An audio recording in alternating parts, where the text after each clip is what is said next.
네, 안녕하세요. 자, 매매 사업자를 얻어서 경매로 단타를 위주로 하는 것이 올바른지 이런 이제 질문들을 이제 최근에 저는 좀 받았는데, 그죠? 매매 사업자라는 것은 그 우리가 말하는 게 이제 투자하는 방법은 여러 가지가 있는데 개인과 매매 사업자가 있고요. 그 다음에 이제 법인 이런 게 있습니다. 그러니까 통상적으로 전에는 이제 개인과 법인 이렇게 이제 두 가지로 대별이 됐는데, 그죠? 근데 이제 법인이 당연히 세금 면에서 월등합니다. 월등하죠. 월등한데 이제 다만 어떤 이제 기본적으로 뭐 장부 기재, 그 다음에 이제 뭐 여러 가지 어떤 세무적으로 회계 처리를 해야 되는, 회계 처리에 대한 부담이 좀 있죠. 물론 처음에 이제 몇 개 정도 사거나 뭐 이렇게 정말 왕성하게 엄청나게 사서 이렇게 투자하지 않는 이상은 사실상 이제 회계 부담이 많지는 않습니다. 많지 않습니다. 그거는 예를 들면 법인으로 열채를 사나 뭐 개인 사업자 중에서 이제 매매 사업자로 열채를 사나 회계 처리할 거는 비슷비슷하죠. 이름 좀 다르고, 그 다음에, 이름이 좀 다르다. 그 다음에 몇 가지 이제 비용 면에서 어떤 건 좀 더 비싸고 어떤 건 좀 싸다. 그런데 법인이 이제 유리한 것은 법인은 이제 경비 처리가 잘 되죠. 경비 처리가 잘 되죠. 뭐 이제 급여를 이제 받는다든가 이제 법인 카드를 사용한다든가 이런 게 좀 유리하고, 개인 매매 사업자는 또 그런 점에서 좀 법인보다 불리하고 그렇습니다. 그러니까 이왕이면 이렇게 생각하시면 돼요.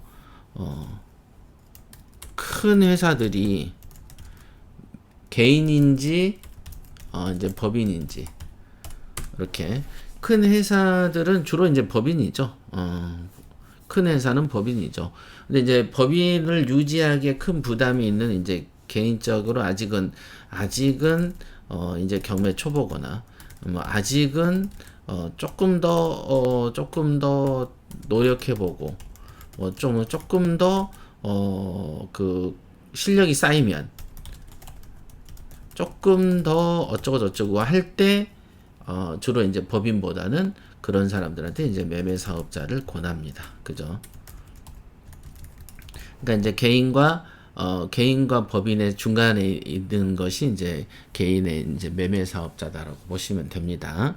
이제 물론 이 부분은 개인으로 사실 때는 물론 처음에는 매매 사업자보다는 어쨌든 개인보다는 개인 매매 사업자가 또 세무 부담은 더 있는 거니까 그것도 저것도 싫다 그러면 그냥 개인으로 먼저 많이 해보고 그 다음에 이제 매매 사업자로 전환하는 경우도 있는데 저는 처음부터 이제 법인만 했어요. 법인만.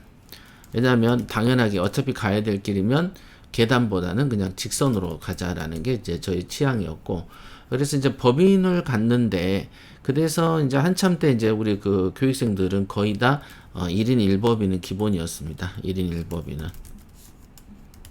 얘는 기본이었다.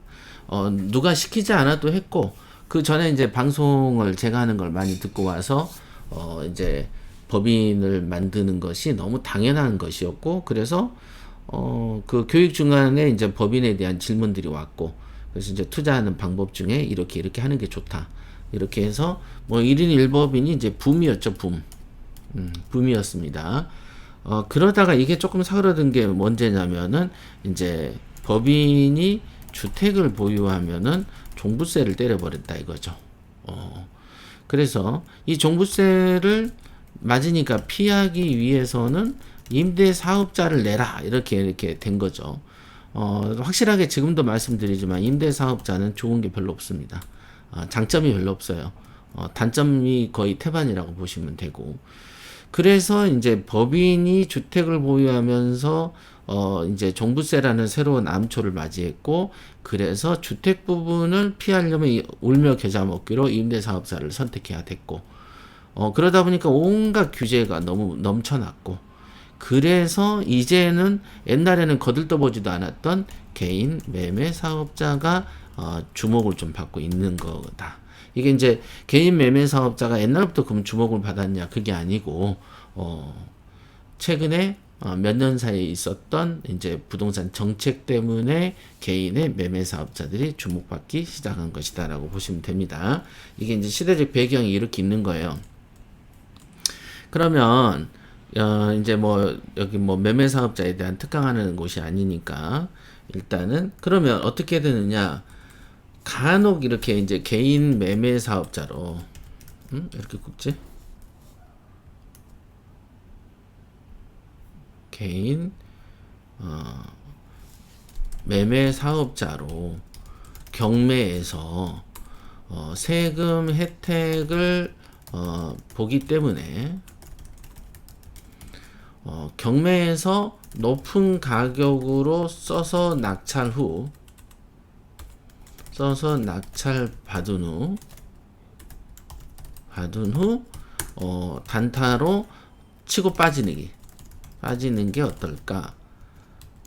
이런 거에 대한 어떤 이제 어디서 이제 얘기를 듣다 보면 여기에 대한 이제 현혹이 당하죠. 현혹이 있어요. 현혹 끌리는 게 있는 거죠. 이제 끌리는 거죠. 왜냐면 개인 같은 경우에는 주택을 보유해서 주택 구매해서요. 주택 구매 후에 1년 안에 판매하면 뭐 70% 이상을 매깁니다. 그러니까 물론 이제 여기에 10%의 이제 지방교육세까지 붙이면 막 77% 이런 말도 안 되는 조세를 때려놓고 간 게 문재인 정권이죠. 자기 집을 사서 1년 안에 팔면 70%를 가져간다는 거니까 어마무지한 이건 폭리도 아닌 것이 그냥 강치죠. 강치고 이게 싫으면 팔지 마. 이렇게 되는 거죠. 그러니까 이제 거래가 드문해지고 그래서 부동산의 폭등 현상의 주범 중에 하나다 이게. 거래가 되지 않으니까 희귀해지면 가치가 오르죠. 그래서 흔한 것처럼 만들면 부동산 가격은 반드시 떨어지게 돼 있는데 귀금속처럼 땅을 한 100m 정도 파야지 생기는 뭐 다이아몬드 같은 것처럼 만들어 놓으니까 안 됐던 거고. 자, 그러면 근데 개인 매매 사업자는 1년 안에 팔든 말든 어찌 됐든 뭐 이제 소득 구간이 있습니다만은 뭐 보니까 1,400만 원을 벌었다. 그러면 이제 6%만 과세를 하더라고요. 그다음에 이제 5천만 원을 벌었다. 그러면 이제 몇 퍼센트? 이게 이제 개인 종소세, 종합소득세 세율로 취급을 받습니다. 그러니까 지금 이점만 보면은 사놓고 1년 안에 팔면은 사놓고 어디 녹았지? 잠깐만요.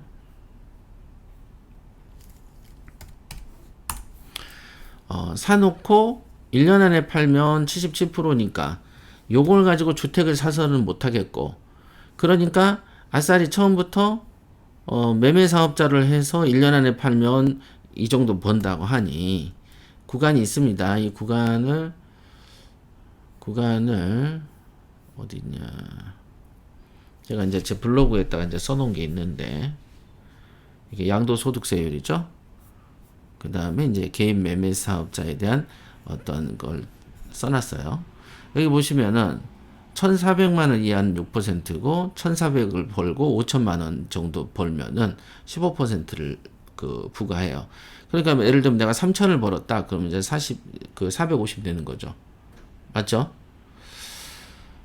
그런데 이제 120만 원까지도 빼주니까 사실상 3천 벌고 한 500만 원 밑으로 세금 내고 2,500을 벌고 나오겠다.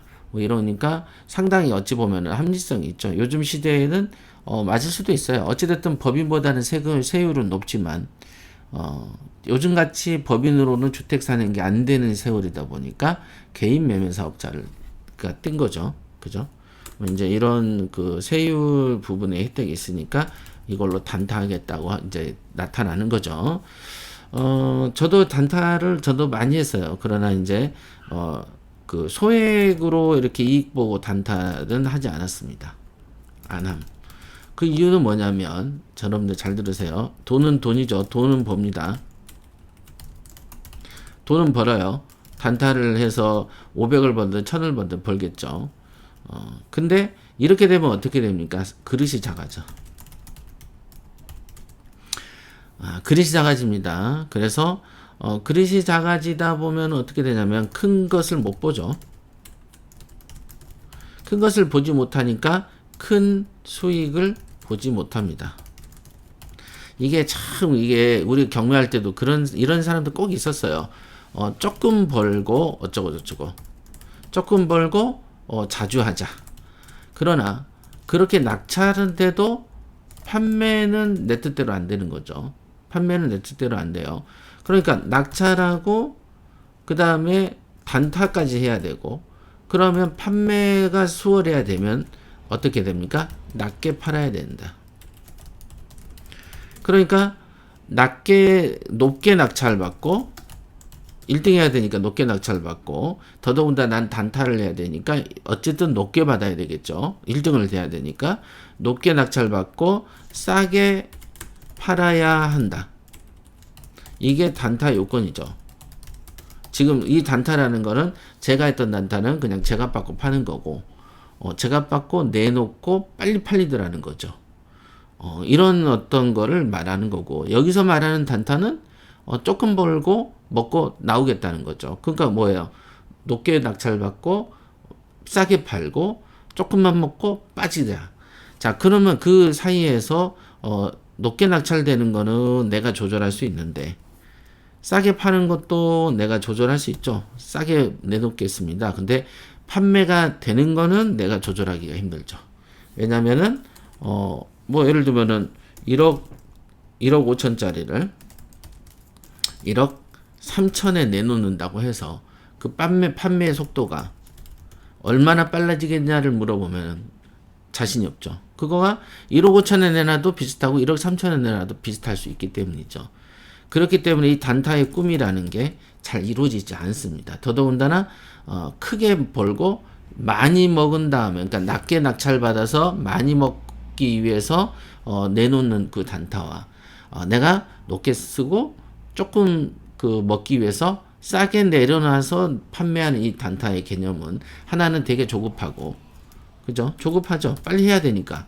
그러니까 판매가 더 절실해지고 잘 안 팔리면 미치죠. 그러니까 그릇이 작아지고 소심해진다. 이게 그렇게 됩니다. 그러니까 우리가 보면은 어떤 행위를 할 때 나쁜 결과가 생길 것 같으면 처음에 시작부터 안 해야 돼요. 이게 참 중요한데, 이게 몸 관리 같은 거죠. 잘 안 되는 거죠. 잘 안 됩니다. 옛날에 제가 해태의 조계현 선수가, 조계현인지 현인지는 모르겠는데 투수인데, 이 사람이 이 기억이 맞는지 모르겠어요. 야구 좋아하신 분 기억이. 이분이 군산상공가 어딘가 나왔던 것 같아요. 어쨌든 그 당시 해태니까. 근데 야구를 참 잘했대요, 투수를. 근데 혹사를 한 거죠. 프로팀 오기 전부터. 혹사를 하다 보니까 어떻게 됩니까? 수명이 좀 짧아지는 것도 있는 거죠. 그러니까 적절한 어떤 몸 관리와 함께 적절한 혹사도 하지 않아야 되고, 그리고 예를 들면 바늘도둑이 소도둑 된다 그러잖아요. 바늘도둑이 소도둑 된다. 그러니까 이것도 뭔 말이에요? 처음에 작은 것부터 도둑질하니까 커진다고 하는 것처럼, 우리가 이런 지금 투자의 방식에 눈이 갔다. 그러면은 큰 꿈이 잘 안 이루어지는 거죠. 처음에 바늘 요만한 거 하나 훔쳤는데 나중에 소도둑 되는 것처럼 우리는 몸에 좋은 버릇을 들여야 되고 큰 꿈을 꿔야 되는데, 그러면 왜 큰 꿈을 꿉니까? 그냥 경매가 그만큼 큽니다. 크니까. 경매가 그만큼 크니까 그렇게 하는 겁니다. 근데 이 큰 걸 가지고 작게 운영하는 버릇을 들여놓으면 좋지 않아요. 이거는 실력이 그만큼 낮아집니다. 실력이 낮아집니다. 정교하게 시세 조사하고 정교하게 막 분석하는 이런 실력이 있어야 되는 거죠. 근데 그런 실력이 안 생기죠. 이 투자 모델에서. 왜? 높게 쓰고 조금 먹을 거니까 왕창 써버리고, 그 다음에 빨리 팔아야 되니까 시세가 얼마인지 대충 물어봐서 그거보다 낮게 때리려고 애를 쓰니까. 그러니까 정교한 무엇인가는 없는 거죠. 그렇습니다. 이게 대출 부분도 그렇지만은 그런 거 다 빼고 그냥 어떤 투자의 패턴 자체가 과연 이게 투자의 상품이나 투자의 한 종목으로 일가를 이룰 수 있겠냐, 불가하다, 이렇게 보시면 됩니다. 요거는 뭐 되게 뭐 경매를 잘해야 하지 않은 게 아니고 너무 기초적으로 너무 당연한 거니까 요런데 현혹되지 마세요. 이런 거. 그러나 개인 매매 사업자의 연원을 제가 설명드렸죠. 개인과 법인 사이에 새롭게 대두되는 방식인데, 이거는 법인의 주택에 대한 과세를 너무 세게 때리고 개인이 주택을 가지고 1년 안에 팔면 70% 이상을 때리게 되니, 이런 부조리한 현상 속에서 더 빛을 발하게 된 어떤 거라는 거죠. 그러니까 이거는 막 좋다라고 볼 수도 없고, 어찌 보면은 조금 이 환경 속에서 태어난 거다.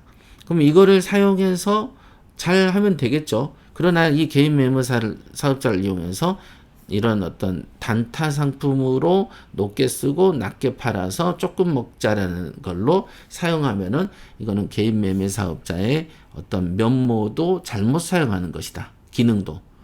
이렇게 경매도 잘못 사용하는 거고 개인 매매 사업자라는 기능도 잘못 사용한 것이다라고 할 수 있겠습니다. 이게 그렇습니다. 자, 내일이라고 해봐야 수요일이죠. 수요일. 이 영상이 올라가면은 어쨌든 이제 제대로 이제 협회도 방송을 시작을 할 겁니다. 다시. 자, 오늘은 요 얘기를 좀 해드렸습니다.